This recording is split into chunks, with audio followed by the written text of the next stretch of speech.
Well, with a piece of the action, Star Trek does what a lot of shows do, by which I mean what studios do, to make use of sets and props that they already have ready-made to go. And gee, it would just be so much cheaper to use that stuff rather than having to build up something from the ground up. So, even though it's a sci-fi show that takes place in the future in deep space, occasionally you just want to make use of your contemporary settings and repurpose them for shows. So, of course, in a piece of the action, it looks like a mobster story, like in Chicago, what have you, back in the 20s and 30s. But it's not. No, it's an alien planet, really. So they managed to come up with a scenario and story that fits in with Star Trek lore as it concerns the Prime Directive, and that there was an era earlier where they didn't have the Prime Directive, and you can see the results as to why they eventually came to that conclusion that they needed to abide by this rule and not interfere with these undeveloped alien cultures. Because it's denying their right to their own natural course of progress and what have you.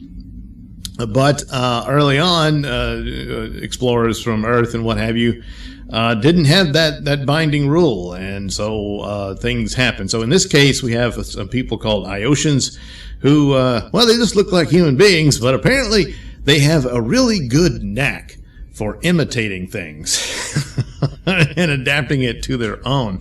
So apparently a previous crew had arrived and interacted with them, and there was this book all about the Chicago mobs and what have you, and they decided this was their holy book and built their entire culture around it. So they're all split up in gangs dominated by bosses, and there's a constant state of gang war going on.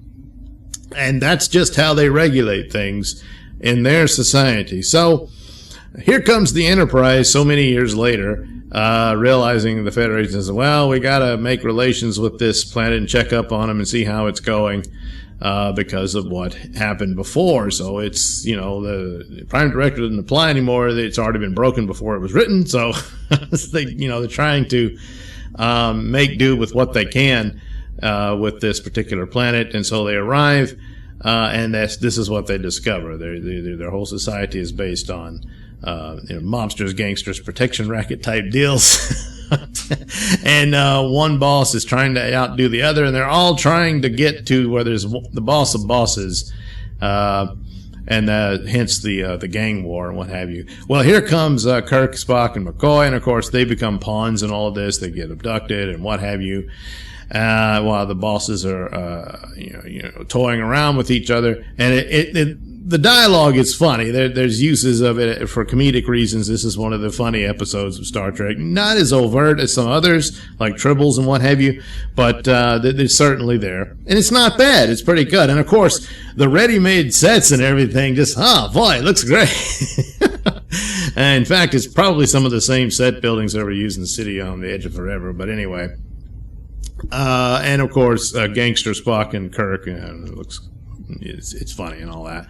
Plus, probably one of the better lines is one of the gunmen. The boss is telling them to be on the ready as they're expecting Spock and McCoy to beam in, and the thug says, "Yeah, don't worry, boss.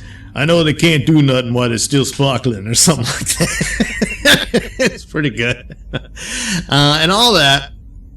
And of course, it adds to the overall Federation lore and all that sort of thing. So they get caught, they got to get free, and they get separated, and all this stuff. And then they start to question whether or not the Enterprise has the power it claims, and Kirk ultimately has to demonstrate it with a phaser set on stun blasts from orbit. And well, that's that. So they come to an agreement. And basically, I believe Kirk picked who would be the boss of bosses here with Mail from Alice. He was Mail, the Mail's Diner. He's the one who gave Alice a job. So I guess after being the second in command boss on this planet, he settles down runs a diner and gives Alice a job. How about that? Both in the movie and the TV series, yeah. So that's how it ends up there.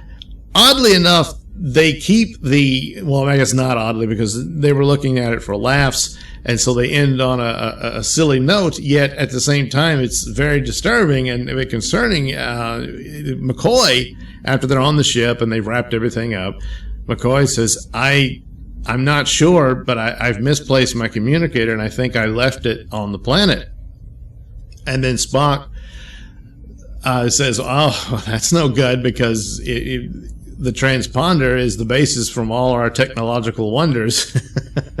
And if the Iosians take the communicator apart, which they most certainly will, they can adapt that, and then they'll be on par with Federation technology. And then the response to this really serious bit of information here from Kirk is to make a joke about, then they're going to want a piece of our action. You know, oh, he said the title of the show. Yeah, and then that's freeze frame, and that's it, you know. So I guess you can posit that the Enterprise doubled back, locked on to the communicator, and beamed it up, because, you know, you can do that. Typically, you need your communicator so they can lock onto you to beam you up. Well, specifically you. Makes it a little harder, apparently, if you just beam somebody up. You know, if you got the right coordinates and whatnot, you can do it. But I often wondered if you tried that and you weren't as good at it as Scotty is, or somebody like that, you might beam somebody up with part of the floor, you know, melded to their feet molecularly and all. You know, I don't know. Their clothing would be attached to their skin and stuff. Who knows? But the proper signal of a communicator, well, apparently it clears it up. But anyway, I guess you could say, oh, that's what they did, so it's not that big of a deal.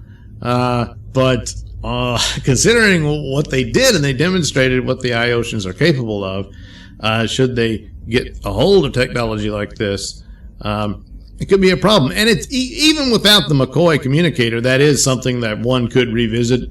I wondered if the Federation kind of keeps it blocked off where no other warp capable life forms go there, because if they do, next thing you know, it's the Iosian Empire runs the whole galaxy.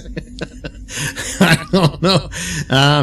Eventually they'll develop their own, but you want to go through the trial and error and natural course that would take, rather than just jumping ahead, which would make a great Star Trek story had that happen. At one point, when I get through the Next Generation series, boy, it's a lot of shows I got to get through.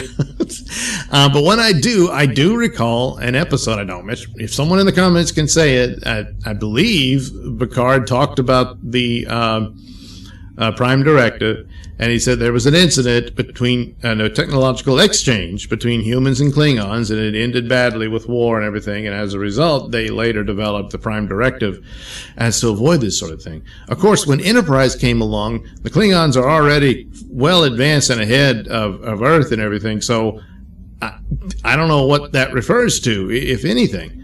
It would have been interesting had the Klingons been this warrior race that, for whatever reason, early Starfleet decides to help them out and give them some ships and weapons. Maybe they had an enemy that they were up against, you know.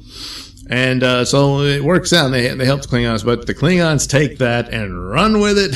They get rid of, they wipe out their enemies, to complete genocide, and then start invading neighboring planets. And then they, oh crap,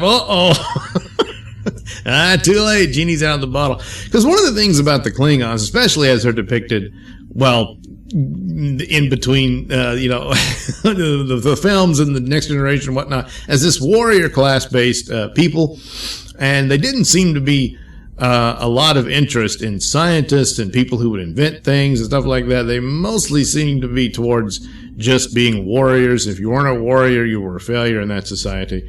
But I mean, well, I'm a scientist on the side, but on the weekend, I'm a brutal warrior, I guess. I don't know how they would work that out. But, I thought that might have been some way that the Klingons were people who jumped ahead rather than develop on their own, and that sort of thing. Plus, whatever technology they could have stolen from this enemy that was, oppressing them or whatever, and the Federation took their side initially. Starfleet, I guess, in the case of Enterprise. And that could have been an interesting little story. But didn't happen that way. So I don't know. So there you go, another little episode that's probably played more for laughs. It looks good because of the repurposed sets and whatnot, and but it also has some pretty interesting little takes on Star Trek overall. And so